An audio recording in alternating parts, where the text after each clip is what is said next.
Welcome to my channel. প্রিয় শিক্ষার্থী বন্ধুরা, তোমরা যারা দশম শ্রেণীতে পড়ছো তাদের জন্য এই ভিডিওটিতে আমি আলোচনা করতে চলেছি ক্লাস 10-এর Bengali model activity task part 6-এর সম্পূর্ণ নতুন প্রশ্নের উত্তর, যে প্রশ্নগুলো সেপ্টেম্বর মাসে তোমাদের স্কুল থেকে দেওয়া হবে। এবার কিন্তু এই প্রশ্নগুলো দেওয়া হচ্ছে নম্বর ভিত্তিক প্রশ্ন, তাই এই মডেল অ্যাক্টিভিটি টাস্ক তোমাদের সম্পূর্ণ সঠিকভাবে করতেই হবে। তাই অবশ্যই খাতা ও কলম বের করে নাও আর এই প্রশ্নের উত্তরগুলো লিখে নেবে। আর অবশ্যই কিন্তু চ্যানেলটি সাবস্ক্রাইব করে নিও ও পাশে থাকা বেল বাটনে ক্লিক করে দিও। আর যারা ইতিমধ্যে চ্যানেলটি সাবস্ক্রাইব করে নিয়েছো তাদেরকে অসংখ্য ধন্যবাদ জানিয়ে শুরু করছি আজকের প্রশ্নের উত্তরগুলো। প্রথম প্রশ্ন, জগদীশবাবু যে কী কাণ্ড করেছেন শোনেননি হরিদা? জগদীশবাবু কে, কাণ্ডটি কী? উত্তর, সুবোধ ঘোষের বহুরূপী গল্পের অন্যতম পার্শ্ব চরিত্র হলেন জগদীশবাবু। তিনি ধর্মপ্রাণ ও ধনী ব্যক্তি হলেও যথেষ্ট কৃপণ ছিলেন। এবার দ্বিতীয় অংশ দেখে নাও।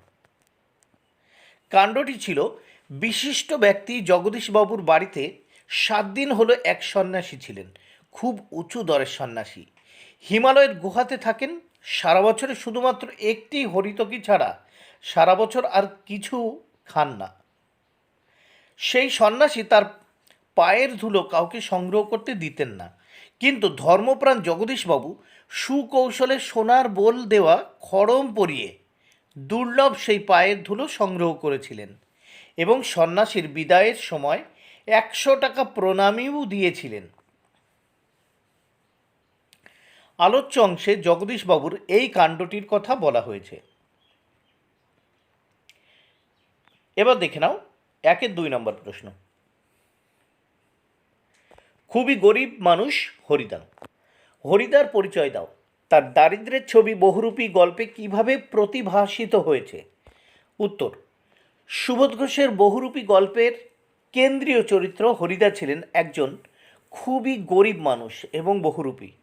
এবার দ্বিতীয় অংশের উত্তর দেখে নাও যে বহুরূপী গল্পে কিভাবে তার দারিদ্রতা প্রতিভাসিত হয়েছে, এটা দেখে নাও। বহুরূপী গল্প থেকে আমরা জানতে পারি হরিদা একজন অতি সামান্য দরিদ্র বহুরূপী।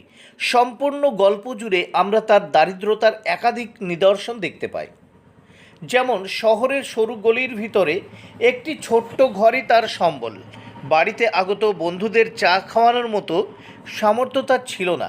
বহুরূপী সেজে হরিদা যেটুকু রোজগার করত তা দিয়েই তার ঠিকমতো অন্নের সংস্থান হতো না। এবার দেখে নাও 1-3। কি হেতু মাতো গতি তবু আজি এ ভবনে? বক্তা কাকে মাতো সম্বোধন করেছেন? তিনি এই প্রশ্নের কি উত্তর দিয়েছেন? দেখো 1+2। মেঘনাদ বধ কাব্যের প্রথম স্বর্গ থেকে সংকলিত অভিষেক শীর্ষক কবিতায় রাবণপুত্র ইন্দ্রজিৎ প্রভাসা রাক্ষসীর ছদ্মবেশে আসা লোকমাতা রমা অর্থাৎ লক্ষ্মীকে উদ্দেশ্য করে মন্তব্যটি করেছেন। এবার দ্বিতীয় অংশ দেখো। দ্বিতীয় অংশে বলেছে তিনি এই প্রশ্নের কি উত্তর দিয়েছেন, দেখে নাও। ছদ্মবেশী লক্ষ্মী ইন্দ্রজিৎকে স্বর্ণলঙ্কার করুণ দশার কথা জানান। ভয়ঙ্কর যুদ্ধে তার প্রিয় ভাই বীরবাহু নিহত হয়েছেন এবং এই মৃত্যুতে রাক্ষসাধিপতি রাবণ গভীরভাবে শোকগ্রস্ত হয়ে পড়েছেন। রামচন্দ্রের সঙ্গে যুদ্ধের জন্য তিনি সৈন্য সহ প্রস্তুতি নিচ্ছেন। তার কাছে পরাজিত ও নিহত রামচন্দ্র কিভাবে পুনর্জীবন লাভ করে বীরবাহুকে মারল একথা ভেবে ইন্দ্রজিৎ যখন বিস্মিত, তখন লক্ষ্মী তাকে বলেন যে রামচন্দ্র মায়াবী মানব, রাক্ষস বংশের মর্যাদা রক্ষা করার জন্য তার শীঘ্রই লঙ্কায় যাওয়া উচিত। বস্তুত এখানে এই লক্ষ্মী স্বয়ং স্বর্ণলঙ্কার প্রতিষ্ঠাতা দেবী রাজলক্ষ্মী। তাই লঙ্কার চরম দুর্দিনে তিনি লঙ্কার বীর শ্রেষ্ঠ ইন্দ্রজিতের কাছে এসেছেন তাকে যুদ্ধে পাঠানোর ইচ্ছায়।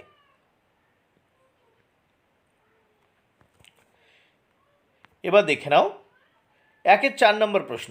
এ মায়া পিত বুঝিতে না পারি, বক্তাকে কোন মায়া তার বোধের অগম্য? কোন মায়া তার বোধের অগম্য? আচ্ছা, তাহলে দেখে নাও উত্তর। আলোচ্য উদ্ধৃতিটির বক্তা হলেন রাবণপুত্র ইন্দ্রজিৎ। রামচন্দ্রের হাতে বীরবাহুর মৃত্যু সংবাদ ইন্দ্রজিতের কাছে ছিল প্রায় অবিশ্বাস্য একটি বিষয়, কারণ তার ধারণা ছিল এর আগে রাত্রিকালীন যুদ্ধে তিনি রামচন্দ্রকে হত্যা করেছেন। মৃত্যুর পরে রামচন্দ্রের এই পুনর্জীবন লাভ ইন্দ্রজিতের কাছে ছিল স্বাভাবিক বুদ্ধির অতীত। ফলে তিনি বুঝতে পেরেছেন মায়ার সাহায্য ছাড়া এই অসম্ভব ঘটনা সম্ভব নয়। এর মধ্যে সম্ভবত রামচন্দ্রের প্রতি মায়াদেবীর যে আশীর্বাদ সেদিকেই ইঙ্গিত করা হয়েছে।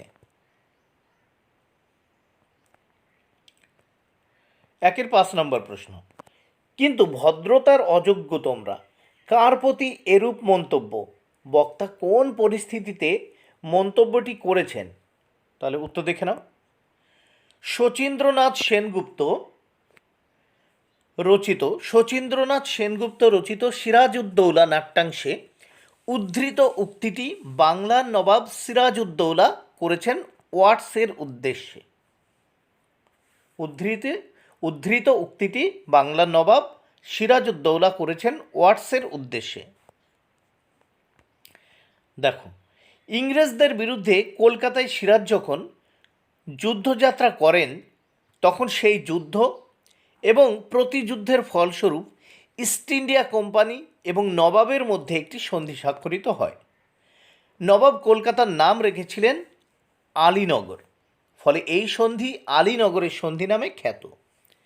এই সন্ধি অনুযায়ী ইংরেজরা কোনো মতেই নবাবের বিরুদ্ধে কোনো রকম যুদ্ধযাত্রা বা যুদ্ধের আয়োজন করবেন না।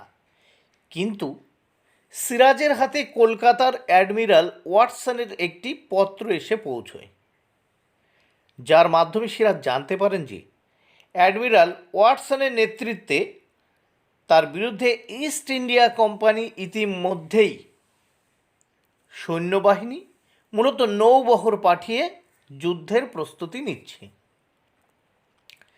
তিনি এও জানতে পারেন যে বহুদিন আগে থেকেই স্বয়ং লর্ড ক্লাইভ নবাবের বিরুদ্ধে এই যুদ্ধযাত্রার ছক কষেছিলেন এবং পরিকল্পনা মাফিকই আলীনগরের সন্ধির শর্তভঙ্গ করতে তারা উদ্যোগী হয়েছেন। সর্বোপরি নবাবের রাজসভায় উপস্থিত কোম্পানির প্রতিনিধি ওয়াটসও এই ষড়যন্ত্রের অংশীদার। তাই ক্ষুব্ধ সিরাজ প্রকাশ্য রাজসভায় কথা বলতে বাধ্য হয়েছেন। আচ্ছা, 6 নম্বর প্রশ্ন দেখে নাও। মনে হয় ওর নিঃশ্বাসে বিষ, ওর দৃষ্টিতে আগুন, ওর অঙ্গ সঞ্চালনে ভূমিকম্প। উদ্ধৃতিটির আলোকে ঘসেটি বেগমের চরিত্র বৈশিষ্ট্য আলোচনা করো। 3 মার্ক, ঠিক আছে? তাহলে উত্তর দেখে নাও। উৎস: বিশিষ্ট নাট্যকার শচীন্দ্রনাথ সেনগুপ্ত রচিত ঐতিহাসিক সিরাজউদ্দৌলা নাট্যাংশের ঘসেটি বেগম একজন হৃদয়হীনা, প্রতিহিংসা পরায়ণ নারী চরিত্র। পাঠ্যনাট্যাংশে তার সংলাপ সংখ্যা মাত্র 19টি, কিন্তু এই সামান্য কয়টি সংলাপেই তিনি তার কুটিল স্বরূপটি আমাদের সামনে উন্মোচন করেছেন। ক. ষড়যন্ত্রকারী এবং দেশদ্রোহী। সিরাজ বিরোধী চক্রান্তের মধ্যমণি ছিলেন ঘসেটি বেগম। তিনি সিরাজের দুঃখ যন্ত্রণায় বেদনার্থ নন, বরং উল্লসিত। বাংলার স্বাধীনতা রক্ষার যাবতীয় প্রয়াসের বিরুদ্ধে তিনি গর্বিত বিদ্রোহিনী। খ. প্রতিহিংসা পরায়ণা। পালিত পুত্রকে সিংহাসনে বসিয়ে ক্ষমতা দখল করার যে স্বপ্ন ঘসেটি দেখেছিল, শওকতজঙ্গকে হত্যা করে সিরাজের সিংহাসন আরোহণে তা চূর্ণ বিচূর্ণ হয়ে যায়। নবাব ঘসেটিকে নিজ দরবারে নজরবন্দি করে রাখেন। ঘসেটির হৃদয়ে দাউ দাউ করে জ্বলতে থাকে প্রতিহিংসার দাবানল। তিনি নিজেই বলেছেন, আমার রাজ্য নেই, রাজনীতিও নেই, আছে শুধু প্রতিহিংসা। গ. হৃদয়হীনা। কূটচক্রী এই নারীর প্রধান অস্ত্র হল তার ভর্ৎসনা এবং অভিশাপ। তার হৃদয়ে মায়া মমতার বিন্দু মাত্র প্রকাশ নেই। ক্ষমতার লোভ আর প্রতিহিংসা তাকে করে তুলেছিল হৃদয়হীনা। এবার দেখে নিই আমরা 7 নম্বর প্রশ্ন ও তার উত্তর। আলো তার ভরবে এবার ঘর, কোন আলোয় ঘর ভরে উঠবে? উত্তর, মহানিশা বলতে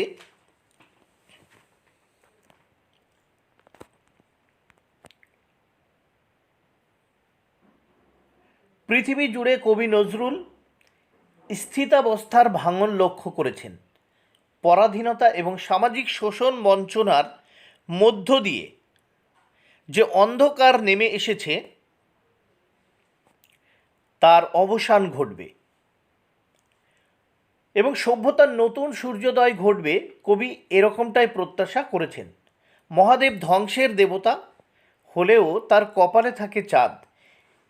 একইভাবে ধ্বংসের মধ্যে সুন্দরকে বারবার প্রত্যক্ষ করেছেন বলেই কবির প্রত্যাশা যে সেই চাঁদের আলোয় ঘর ভরে যাবে।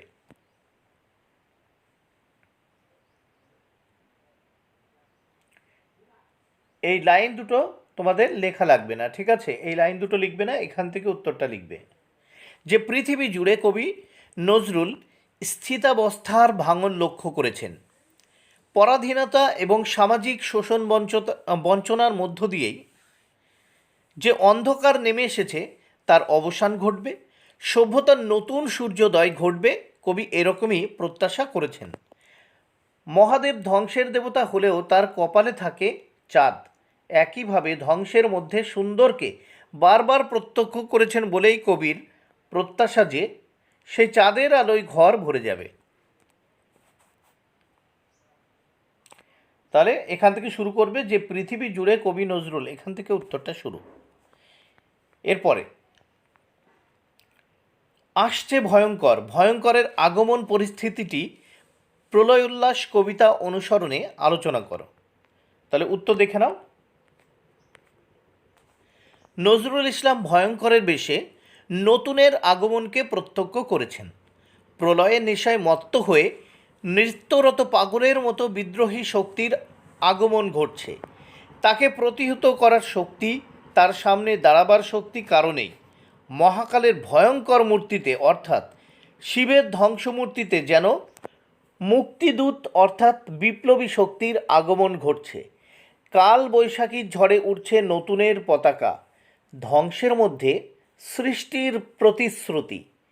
ভয়ঙ্করের পথেই এভাবে স্বাধীনতা পুনরুদ্ধারের স্বপ্ন দেখেছেন কবি।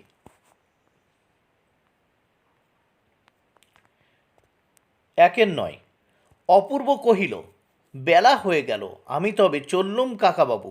বেলা কিভাবে গড়িয়ে গেল? উত্তর, আলোচ্য উদ্ধৃতাংশটি শরৎচন্দ্র চট্টোপাধ্যায় রচিত পথের দাবি গল্প থেকে গৃহীত হয়েছে। ঘরে চুরি হয়ে যাওয়ায় অপূর্ব থানায় অভিযোগ জানাতে গিয়ে দেখতে পায় পলিটিক্যাল সাসপেক্ট সব্যসাচী মল্লিককে ধরার নামে গিরিশ মহাপাত্রের মতো সরল মানুষকে আটক করে পুলিশ। অপূর্ব দেখে গিরিশ মহাপাত্রের আশ্চর্য পোশাকের বাহার, তা দেখে পুলিশদের মধ্যে চলে চূড়ান্ত রসিকতা। তার জিনিসপত্রের খানা তল্লাশির নামে পুলিশের জিজ্ঞাসাবাদের আশ্চর্য প্রশ্ন করতে শোনা যায় এবং পরিশেষে থানার বড়বাবুর রেগে যাওয়া। গিরিশ মহাপাত্রকে নিয়ে এই সমস্ত তামাশা দেখতে গিয়েই অপূর্বের অনেক সময় নষ্ট হয়েছিল। বেলা গড়িয়ে এসেছিল।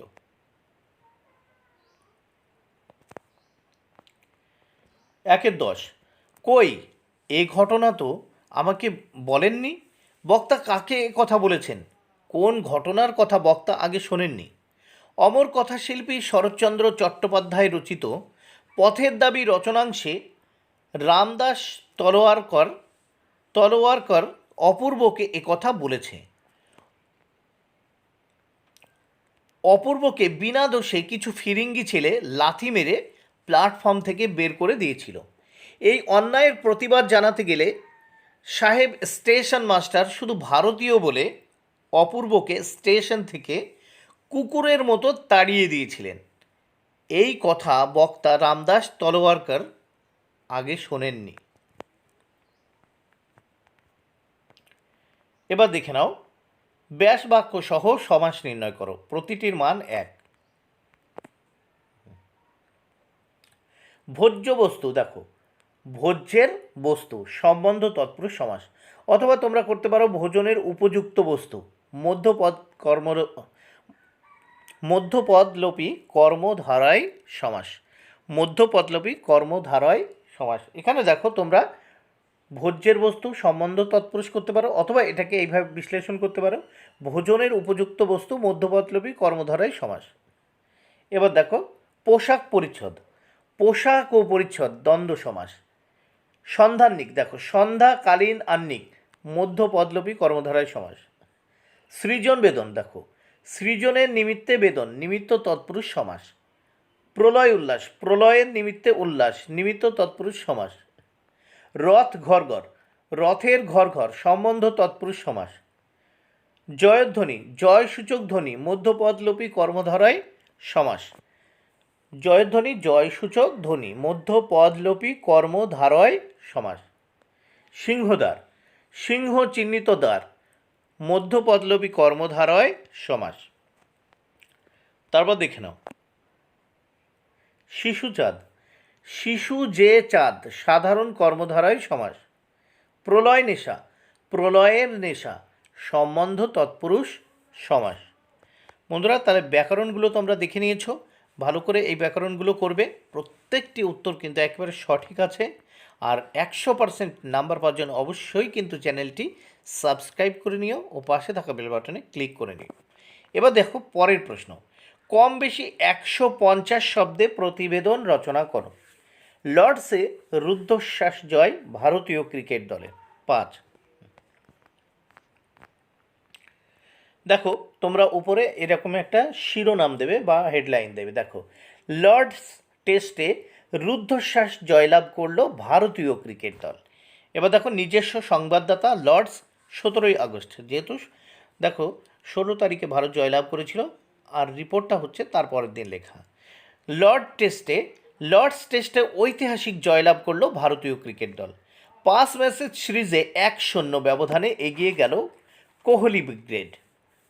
জয়ের পর উচ্ছ্বাসে ফেটে পড়ে ভারতীয় ক্রিকেট দল। ভারতীয় বোলিং ব্রিগেডের সামনে একের পর এক উইকেট হারাতে শুরু করে ইংল্যান্ড। অবশেষে তারা 120 রানে অল আউট হয়ে যায়, ফলে ভারত 151 রানে এই ম্যাচে জয়লাভ করে। লর্ডস টেস্টের দ্বিতীয় ইনিংসে জ্বলে উঠল মোহাম্মদ সিরাজ। তিনি একাই 4 উইকেট শিকার করলেন। চতুর্থ দিনের শুরুটা যে একেবারে ভারতীয় ক্রিকেট দলের জন্য ছিল না সে কথা চোখ বন্ধ করেই বলা যেতে পারে, কিন্তু এই কঠিন উইকেটে ভারতীয় ক্রিকেট দলের সহ অধিনায়ক অজিঙ্কা রাহানে এবং চেতেশ্বর পূজারা লড়াই করলেন। তাতে ভারতের সম্মান কিছুটা হলেও রক্ষা হলো। লর্ডস টেস্টের চতুর্থ দিনের শেষে ভারত 6 উইকেটে 181 রান করেছিল। ম্যাচের দ্বিতীয় ইনিংসে 154 রানে এগিয়েছিল। উইকেটে ছিলেন ঋষভ পন্থ, অপরাজিত 14 রান এবং Ishant Sharma 4 run not out. তবে পঞ্চম দিনের শুরুতেই 22 রানে ফিরে যান ঋষভ পন্থ। অন্যদিকে অলি রবিনসনের বলে 16 রানে এলবিডব্লিউ হলেন ইশান্ত শর্মা। এরপর লড়াই শুরু করেন জসপ্রীত বুমরা এবং মোহাম্মদ শামি। 57 বলে আজ নিজের হাফ সেঞ্চুরি পূরণ করেন বাংলার এই স্পিড স্টার। বন্ধুরা, ভিডিওটি যদি ভালো লাগে অবশ্যই চ্যানেলটি সাবস্ক্রাইব করে নিও ও পাশে থাকা বেল বাটনে ক্লিক করে দিও। আর অবশ্যই লাইক, কমেন্ট ও শেয়ার করো। Thank you very much. Keep watching my channel and my video.